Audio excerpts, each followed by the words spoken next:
Everyone grew up believing George Washington had wooden teeth, like he chewed through liberty with a set of oak veneers. But reality, as usual, is way darker and weirder. His dentures weren't wood at all. They were made from a Frankenstein mix of ivory, gold, lead, and actual human teeth.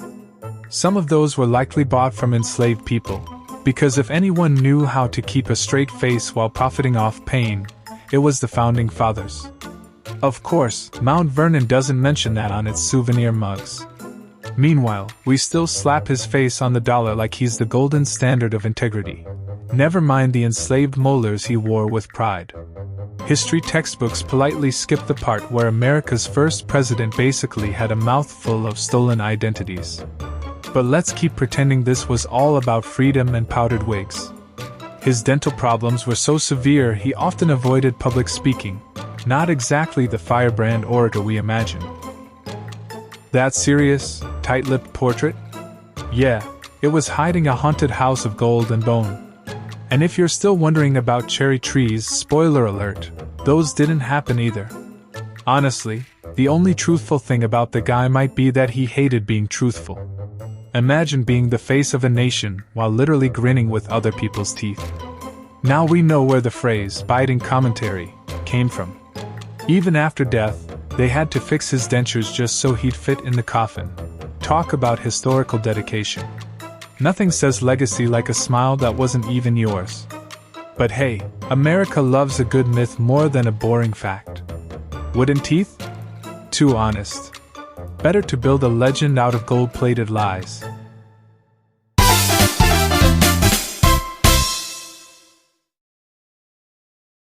In 1812, the United States, bursting with confidence and zero research, decided it was time to invade Canada. The plan? March north in winter.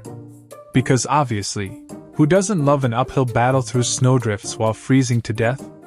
American troops, many of whom didn't even have proper uniforms, thought the Canadians would welcome them as liberators. Instead, they were met with British regulars, local militias, and snowstorms that had more strategic discipline than their commanding officers. Supply chains fell apart, boots didn't exist, and food was more concept than reality. At one point, troops were literally fighting frostbite harder than the enemy. And while American leaders talked big about liberation, they forgot one tiny detail: Canadians didn't ask to be liberated. Turns out, invading a country that's already fine with itself isn't exactly a crowd pleaser. The invasion failed spectacularly, not once, but several times. And each time, the troops retreated with less dignity and fewer toes. In some battles, American commanders got lost in forests like toddlers in a corn maze. And just to keep things spicy, a few units accidentally attacked their own allies, because maps were apparently optional. Meanwhile, Canadians, likely amused, built snow forts that were more structurally sound than US strategy. When the war finally ended, America claimed a moral victory, which is history's favorite way of saying, we didn't win, but let's pretend.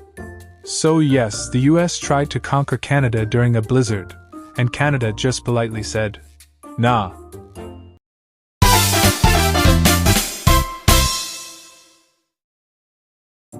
In 1961, the United States Air Force accidentally dropped a nuclear bomb on North Carolina. Yes, North Carolina, not enemy territory, not a test site, but a farm in the American South.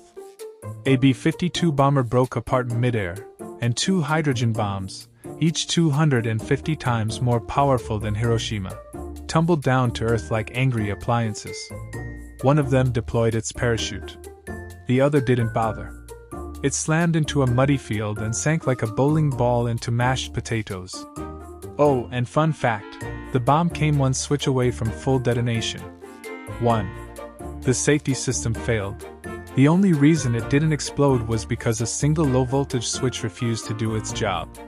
So basically, North Carolina survived because of a lazy wire.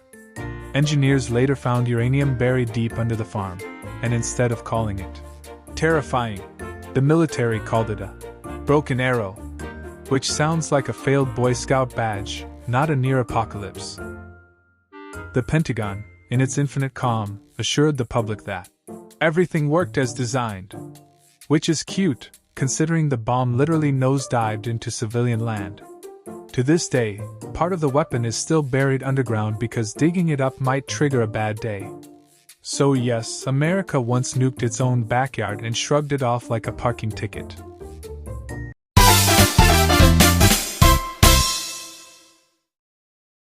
Back in 1812, the United States decided it was time to liberate Canada. Because clearly, Canada was just waiting to be rescued from maple syrup and politeness. The plan was simple: march in, win hearts and minds, and take over. Except there was one small hiccup. The US soldiers didn't know where they were going. Literally. They got lost trying to cross the border. Troops marched in circles, mistaking lakes for landmarks and forests for towns. One group even ended up invading their own side of the border. When they finally did stumble into Canada, they expected to be welcomed like heroes. Spoiler alert, the Canadians shot at them. And not only were the Americans repelled, but they also managed to get their capital, Washington, D.C., burned down in return. That's right. In this genius plan to conquer Canada, America lost its own White House. The British, with help from Canadian forces, torched the president's mansion so thoroughly that it had to be repainted white, giving us the White House, name we still use today.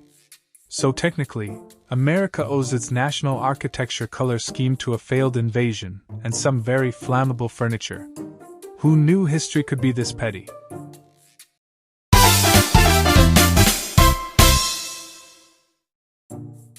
In 1958, somewhere over South Carolina, the U.S. military decided it was a great day for a casual nuclear accident. A B-47 bomber, just cruising along, accidentally dropped a 7,600-pound nuclear bomb on the charming town of Mars Bluff. Because if you're going to misplace a nuke, it might as well land in someone's backyard, right? The bomb lacked the plutonium core needed to cause a full nuclear explosion, which is basically the government saying, "Hey, relax, it only partially ruined your neighborhood." The bomb created a crater 35 feet deep and destroyed a family's house, chicken coop, and most of their will to host BBQs ever again. Local authorities were baffled. The Air Force casually called it a highly regrettable training mishap, as if they had accidentally overcooked a steak and not, dropped a weapon of mass destruction on American soil. The poor family received a check for the damages, which didn't even cover the emotional trauma of nearly being turned into radioactive toast. Decades later, the site remains a bizarre tourist attraction. Because nothing screams vacation like standing over the exact spot your country accidentally bombed itself and called it patriotism.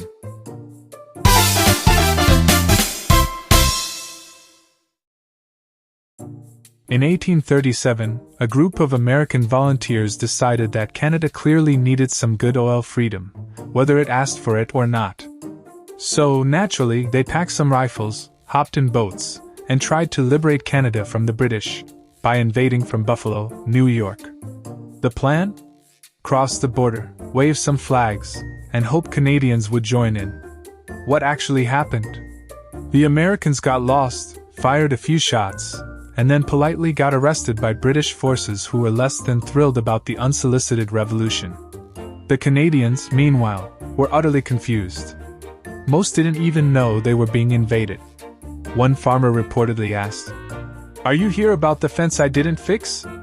It turns out the Americans were supporting a group of exiled rebels, but forgot one key detail: Canada wasn't really interested. After a few skirmishes and some mild embarrassment, the U.S. volunteers retreated back home, where they claimed moral victory, which, in American terms, means, "We tried." To this day, no one knows why Buffalo thought it could single-handedly liberate a country that was perfectly fine drinking maple syrup in peace. But don't worry, history books still generously call it the Patriot War, because apparently, failed weekend adventure didn't have enough glory. Canada didn't retaliate, of course, they just went back to being unbothered and polite. And Buffalo? Well, it went back to doing what it does best, being confused and cold.